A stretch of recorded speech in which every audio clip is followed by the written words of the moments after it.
We're back with wonder again today, and we are beginning with the section labeled home. Let's find out what happened when Auggie got home after the school tour. All right. As soon as we had walked at least half a block from the school, Mom said, "So, how'd it go? Did you like it?" "Not yet, Mom. When we get home," I said. The moment we got inside the house, I ran to my room and threw myself onto my bed. I could tell my mom didn't know what was up, and I guess I really didn't either.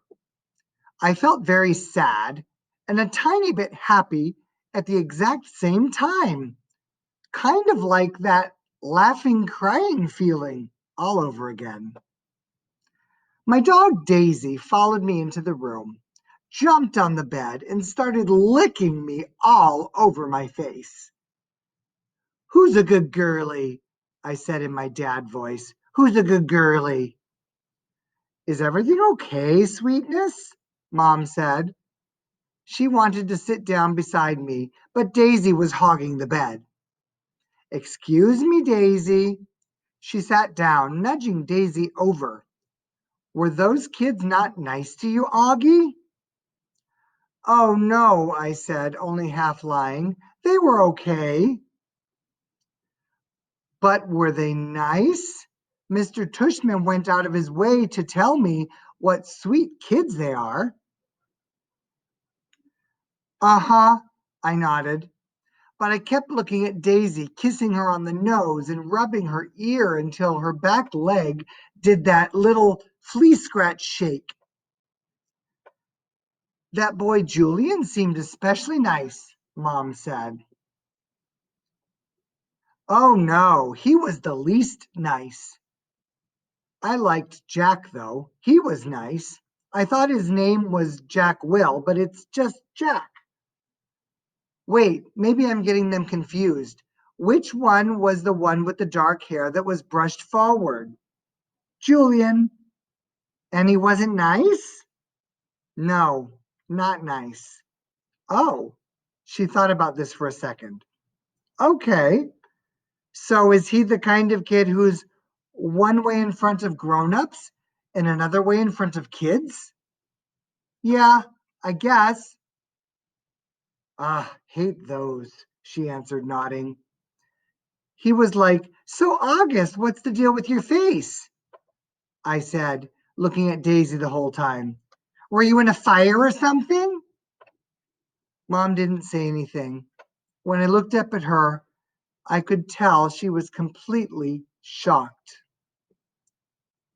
"He didn't say it in a mean way," I said quickly. "He was just asking."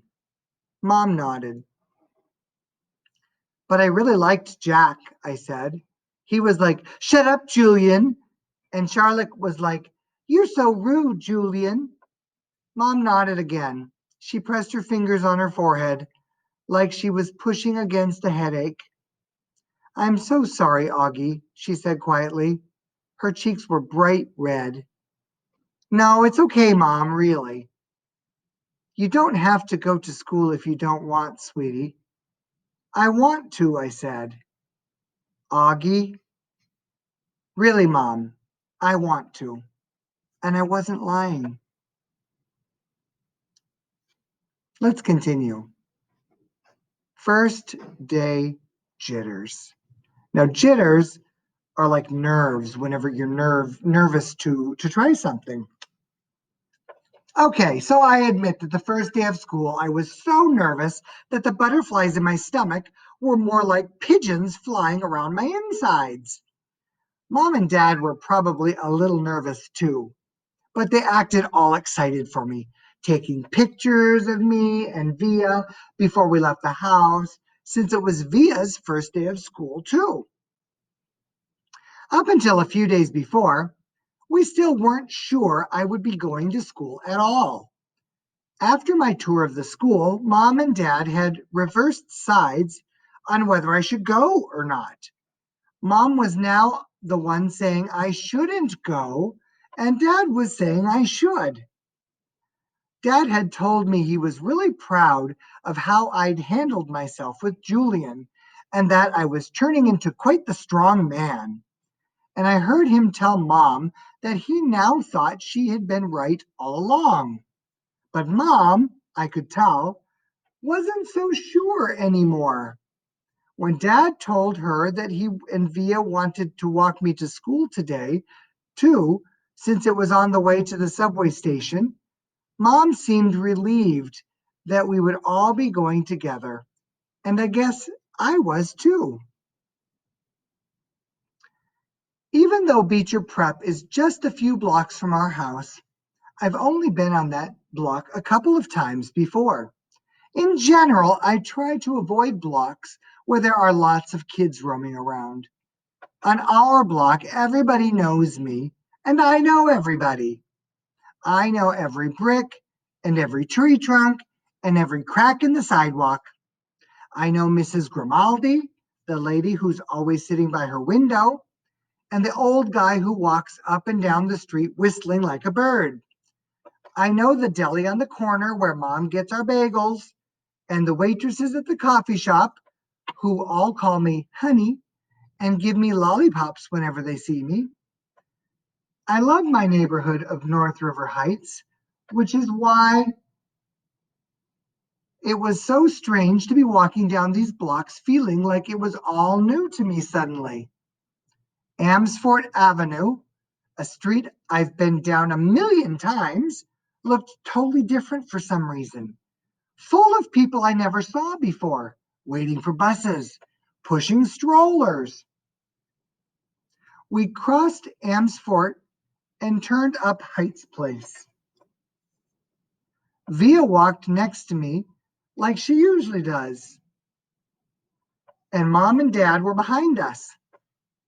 And soon as we turned the corner, we saw all the kids in front of the school, hundreds of them, talking to each other in little groups, laughing, or standing with their parents, who were talking with other parents. I kept my head way down. Everyone's just as nervous as you are, said Via in my ear. Just remember that this is everyone's first day of school, okay? Mr. Tushman was greeting students and parents in front of the school entrance. I have to admit, so far nothing bad had happened. I didn't catch anyone staring or even noticing me. Only once did I look up to see some girls looking my way and whispering with their hands cupped over their mouths. But they looked away when they saw me notice them. We reached the front entrance. Okay, so this is it, big boy, said Dad, putting his hands on top of my shoulders. Have a great first day. I love you, said Via, giving me a big kiss and a hug. You too, I said. I love you, Auggie, said Dad, hugging me. Bye. Then Mom hugged me, but I could tell she was about to cry, which would have totally embarrassed me. So I just gave her a fast, hard hug, turned, and disappeared into the school. Locks. I went straight to room 301 on the third floor. Now, I was glad I'd gone on that little tour because I knew exactly where to go and didn't have to look up once. I noticed that some kids were definitely staring at me now. I did my thing of pretending not to notice. I went inside the classroom, and the teacher was writing on the chalkboard while all the kids started sitting at different desks. The desks were in a half circle facing the chalkboard. So I chose the desk in the middle toward the back, which I thought would make it harder for anyone to stare at me. I still kept my head way down, just looking up enough from under my bangs to see everyone's feet. As the desks started to fill up, I did notice that no one sat down next to me. A couple of times, someone was about to sit next to me, then changed his or her mind at the last minute and sat somewhere else. Hey, August! It was Charlotte, giving me her little wave as she sat down at a desk in the front of the class. Why anyone would ever choose to sit way up front in a class, I don't know. Hey, I said, nodding hello. Then I noticed Julian was sitting a few seats away from her, talking to some other kids. I know he saw me, but he didn't say hello. Suddenly, someone was sitting down next to me. It was Jack Will. Jack, what's up? He said, nodding at me. Hey, Jack, I answered, waving my hand, which I immediately wished I hadn't done because it felt kind of uncool. Okay, kids, okay, everybody, settle down, said the teacher, now facing us. She had written her name, Ms. Petosa, on the chalkboard. Everybody find a seat, please. Come in, she said to a couple of kids who had just walked in the room. There's a seat there, and right there. She hadn't noticed me yet. Now, the first thing I want everyone to do is stop talking and... She noticed me. Put your backpacks down and quiet down. She had only hesitated for a millionth of a second, but I could tell the moment she saw me. Like I said, I'm used to it by now. I'm going to take attendance and do the seating chart, she continued, sitting on the edge of her desk. Next to her were 3 neat rows of accordion folders. When I call your name, come up and I'll hand you a folder with your name on it. It contains your class schedule and your combination lock, which you should not try to open until I tell you to. Your locker number is written on the class schedule. Be forewarned that some lockers are not right outside this class, but down the hall. And before anyone even thinks of asking, no, you cannot switch lockers and you cannot switch locks. Then if there's time at the end of this period, we're all going to get to know each other a little better, okay? Okay. She picked up the clipboard on her desk and started reading the names out loud. Okay, so Julian Albans, she said, looking up. Julian raised his hand and said, here, at the same time. Hi, Julian, she said, making a note of her seating chart. She picked up the very first folder and held it out toward him. Come pick it up, she said. Kind of no nonsense. He got up and took it from her. Ximena Chin. She handed a folder to each kid as she read off the names. As she went down the list, I noticed that the seat next to me was the only one still empty, even though there were 2 kids sitting at one desk just a few seats away. When she called the name of one of them, a big kid named Henry Joplin, who already looked like a teenager, she said, Henry, there's an empty desk right over there. Why don't you take that seat, okay? She handed him his folder and pointed to the desk next to mine. Although I didn't look at him directly, I could tell Henry did not want to move next to me, just by the way he dragged his backpack on the floor as he came over, like he was moving in slow motion. Then he plopped his backpack up really high on the right side of the desk, so it was kind of like a wall between his desk and mine. Maya Markovitz, Miss Petosa was saying. Here, said a girl about 4 desks down from me. Miles Nowry? Here, said the kid that had been sitting with Henry Joplin. As he walked back to his desk, I saw him shoot Henry a poor you look. August Pullman? Said Ms. Petosa. Here, I said quietly, raising my hand a little bit. Hi, August, she said, smiling at me very nicely when I went up to get my folder. I kind of felt everyone's eyes burning into my back for the few seconds I stood in the front of the class. And everybody looked down when I walked back to my desk. I resisted spinning the combination when I sat down, even though everyone else was doing it, because she had specifically told us not to. I was already pretty good at opening locks anyway, because I've used them on my bike. Henry kept trying to open his lock but couldn't do it. He was getting frustrated and kind of cursing under his breath. Ms. Petosa called out the next few names.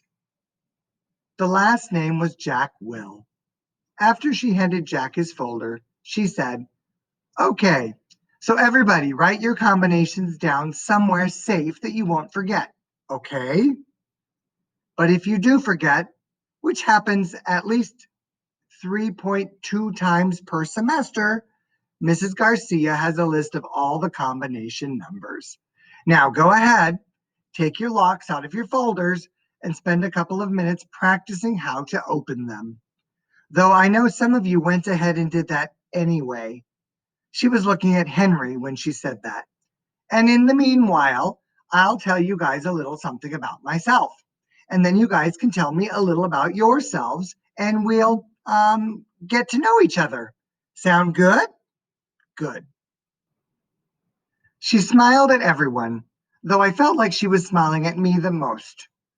It wasn't a shiny smile like Mrs. Garcia's smile, but a normal smile, like she meant it. She looked very different from what I thought teachers were going to look like. I guess I thought she'd look like Miss Fowl from Jimmy Neutron, an old lady with a big bun on top of her head. But in fact, she looked exactly like Mon Mum Mothma, Mon Mothma from Star Wars Episode 4. Haircut kind of like a boy's, and a big white shirt kind of like a tunic. She turned around and started writing on the chalkboard.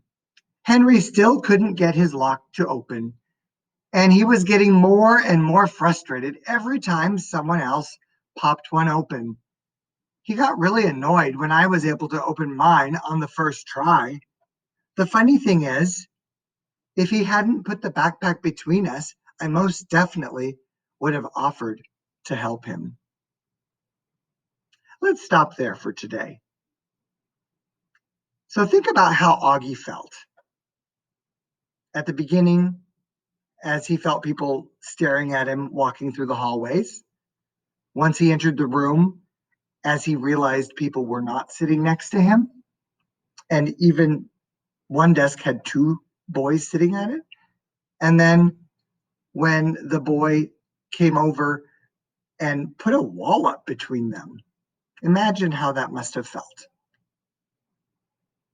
See you next time.